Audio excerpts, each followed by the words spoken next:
What is up, everyone? My name is the Geekish Gamer, and welcome to the Geekish Gamer Show. And today, I would like to thank Games Radar for this list that they're providing me today to represent this video. And also, don't forget to click on the link of them below and subscribe to their channel, because without them, there would be no this, and there would be no Geekish Gamer. So, without further ado, let's get into this, and let's pop out the top. Now, today we're going to be talking about the top games I'm excited for being presented at E3 2016. Without further ado, number one is Battlefield 1.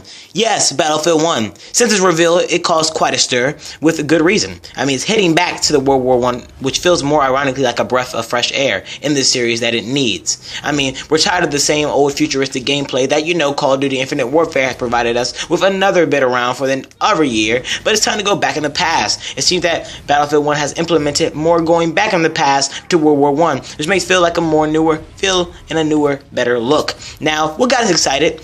Well, a lot of things. I mean, it has more intimate combat, a shorter range of weaponry, and melee implements featuring more heavily on the analog. Now, the direct feel to the weaponry makes everything feel less complicated, more simplistically savage. On top of that, the setting should be genuinely fresh. Plus, the prospect of new classes, heaps of vehicles, horses, and the ability to pilot a zeppelin or battleship. I mean, it's hugely exciting, and it hasn't been expressed at all, mainly even little relatively. So, I think this should be presented in E3 2016 by DICE. And I hope they're able to do it and make it come up on top as one of the most best presentations of E3 2016. Number 2 on my list, this has to go up there. I'm a big Microsoft fan. I love Microsoft, but Gears of War 4.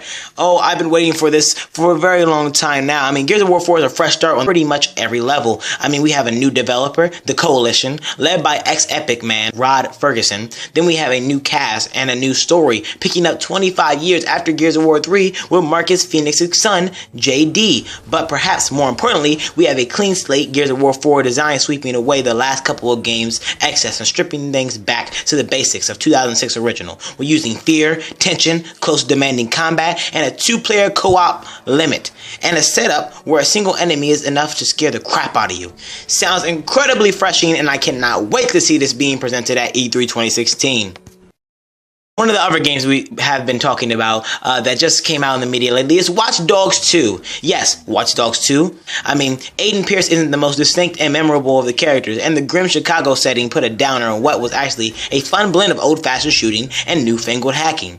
Now, speaking of which, it seems likely that the setting will change, although expect some elements of the original narrative to remain.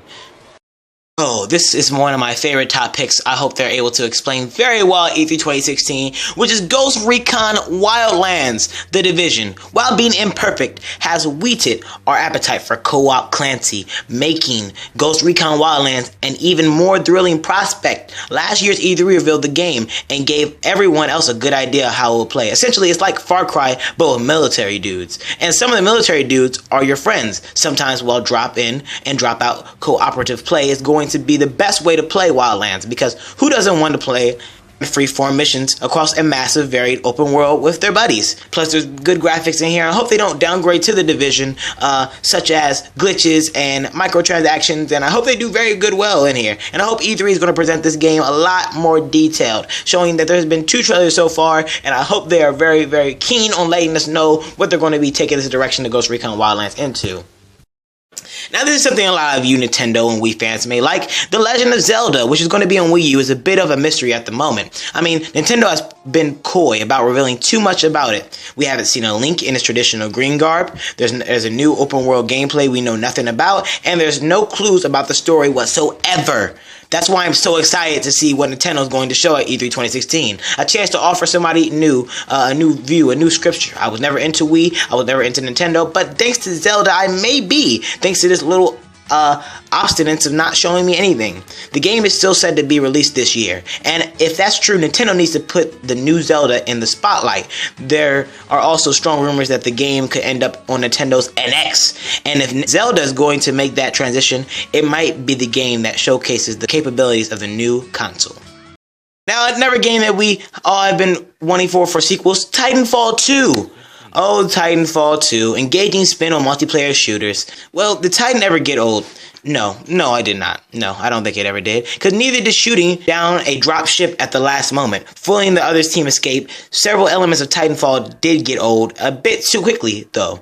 The game had a lot of great ideas, but what it didn't have was any kind of single player mode, and with just a handful of game types and maps, it all began to feel too thin, too quickly. Titanfall 2 will hopefully build on what came before, delivering the fast-paced, wall-running, mech-punching combat we adored, along with enough variety to keep players around for the long haul. We are prepared for Titanfall again, people. And here's another one on my list. Infinite Warfare, Call of Duty Infinite Warfare. Call of Duty Infinite Warfare is being developed by Infinity Ward. It is finally taking one giant step for shooter kind and launching the series properly into the far future sci-fi. After the exoskeleton half measures of recent games, this isn't just firing you into the stars in a spaceship, it's making you the captain, having to shoulder the responsibility of command while fighting rogue off-world colonists. Precise details are still a bit teasy, but we know there will be planetary combat and space fighting, both in fighters and spacesuits. There are hints of Halo and Starship Troopers, and maybe even some Mass Effect in there, despite the human enemy. And given COD's tendency to cannibalize troops and ideas and lines wholesale from films, expect this to pillage every sci-fi this side of Metropolis. And here are just some of my honorable mentions, some video games that I hope that are represented at E3 2016.